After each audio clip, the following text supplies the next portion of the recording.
Muy buenas a todos, soy Luis Fernández de Rota, neumólogo del Hospital Costa del Sol, y voy a hablaros sobre el soporte respiratorio no invasivo en la insuficiencia respiratoria aguda secundaria a COVID-19. Aquí os pongo algunas de las abreviaturas que vamos a emplear durante esta presentación. El objetivo ha sido ofreceros un manual práctico sobre las técnicas y las indicaciones de las terapias no invasivas de uso habitual.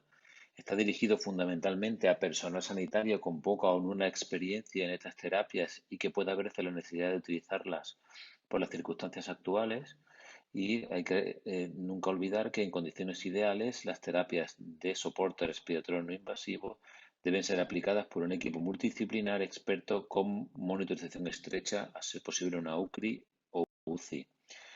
En la insuficiencia respiratoria aguda secundaria COVID-19 se usa una estrategia terapéutica escalonada en función de las necesidades progresivas que pueden tener los pacientes, desde la oxigenoterapia convencional hasta la oxigenación extracorpórea si fuera necesaria. Bien, pues hablamos de soporte respiratorio no invasivo, fundamentalmente cuando hacemos referencia a la terapia de alto flujo de oxígeno con cánulas nasales y a la ventilación mecánica no invasiva dentro de sus diferentes modalidades. ¿Cuándo debemos plantearnos aplicar a nuestro paciente una terapia no invasiva? Esto se basa fundamentalmente en criterios clínicos y gasométricos. Así, cuando el paciente presenta una disnea moderada o grave con signos de trabajo respiratorio y una taquipnea con una frecuencia respiratoria mayor de 30 respiraciones por minuto y además haya una alteración importante gasométrica con una PAFI por debajo de 200, que equivale a la necesidad de administrar una FiO2 mayor del 40% para conseguir saturaciones por encima del 92%, o bien que presente un fallo ventilatorio agudo de tipo hipercápnico, es decir, una acidosis con hipercapnia. Bien, pero ¿qué le está ocurriendo a nuestro paciente? Tenemos que intentar entenderlo un poco, ¿no? Inicialmente el paciente ingresa con una neumonía donde hay cierta afectación alveolar y con ocupación de material inflamatorio, pero todavía funcionantes.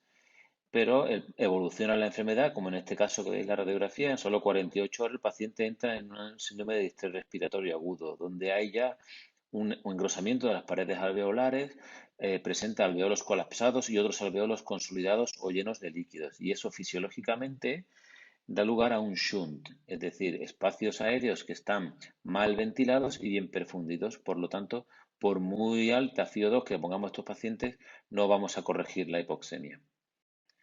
Bueno, ¿y cómo podemos ayudarle? Fundamentalmente con presión positiva. Si aplicamos al paciente, además del oxígeno, una presión positiva, sobre todo al final de la aspiración, que es lo que llamamos PIP, vamos a provocar o vamos a evitar el colapso de los alveolos, vamos a favorecer la apertura de unidades alveolares colapsadas, vamos a mejorar la distensibilidad pulmonar y mantener abierta la vía aérea superior. Y eso se va a traducir en una mejoría gasométrica y una disminución del trabajo respiratorio y la disnea. Y estos conceptos me permiten introduciros a una serie de términos que son fundamentales conocer en ventilación. Por eso os pongo esta curva o esta gráfica de presión-tiempo, donde a la izquierda veis una respiración espontánea de un paciente con inspiraciones y expiraciones con una presión atmosférica normal.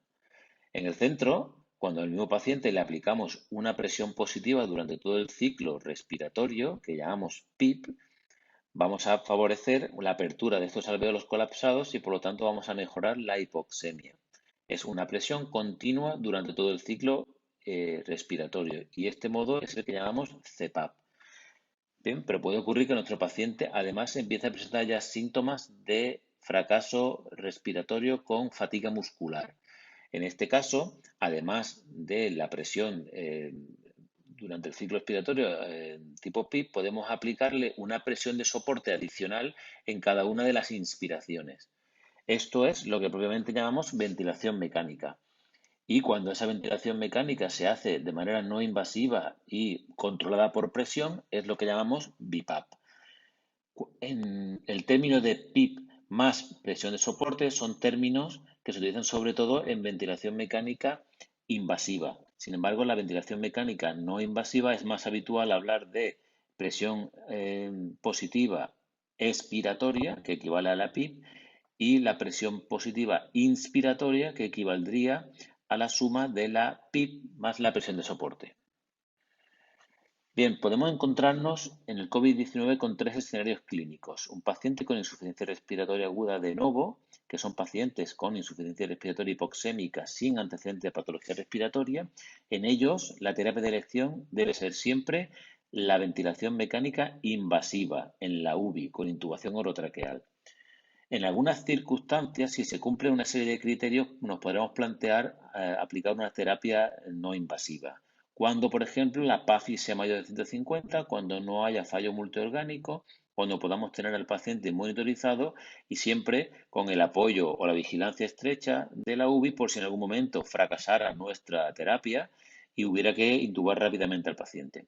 En estos casos, la terapia de elección es el alto flujo, en segundo lugar, el modo CPAP y por último, y solo en pocos casos, la ventilación no invasiva o BiPAP. Un segundo escenario son pacientes en el que el techo terapéutico es la terapia no invasiva, son aquellos pacientes que por el motivo que sea no son candidatos a ingresar en la UBI. En estos casos, la terapia de elección sería el alto flujo. Dadas estas circunstancias especiales, es importante establecer tanto con el paciente como con su familia los objetivos del tratamiento, acordar con ellos cuál va a ser nuestro techo terapéutico y además deberemos de recogerlo todo en la historia clínica. Igualmente, la terapia de elección es el alto flujo, en segundo lugar la CPAP y luego la ventilación no invasiva. Y un tercer escenario clínico son pacientes con EPOC o con antecedentes de síndrome de obesidad por ventilación que sufren una exacerbación y que entran en una insuficiencia respiratoria hipercárnica aguda o agudizada. En ellos, la terapia de elección va a ser la ventilación mecánica no invasiva. También puede ser útil la terapia de alto flujo en estos pacientes en caso de que no toleren la no invasiva o para los descansos, cuando van a comer, etc. Debemos tener en cuenta que hay pacientes que, a pesar de tener antecedentes de EPOC, pueden ser que en caso de fracaso de la no invasiva haya que intubarlos y iniciar una ventilación mecánica invasiva. No debemos de olvidarlo. Bien, cuando hemos decidido que vamos a aplicar al paciente una terapia una terapia no invasiva, lo primero que hay que hacer es ubicarlo adecuadamente. Y esto se hace fundamentalmente en habitaciones individuales cerradas y con presión negativa, a ser posible. El personal que atiende a estos pacientes debe de ir equipado siempre con EPI completo y con mascarilla, a ser posible FFP3. Debemos de monitorizar a los enfermos, si es posible, de manera telemática, por lo menos saturación, pulso y, si es posible, electro. Y debe de haber una dotación suficiente de enfermería, con un ratio de una enfermera por cada 4 pacientes. Bien, las unidades que están dotadas de esta manera son lo que se conocen como unidades de cuidados respiratorios intermedios. Vamos a pasar a explicaros un poco cada una de las técnicas de soporte no invasivo. En primer lugar, la terapia de alto flujo de oxígeno proporciona una mezcla de aire de oxígeno humidificado y calentado por encima del flujo pico inspiratorio del paciente. Es una técnica muy bien tolerada y fácil de utilizar y además sabemos que genera ciertas presiones positivas en la vía aérea distal que incluso pueden llegar a alcanzar hasta los 7 centímetros de agua. Es decir, se comporta como una CPAP.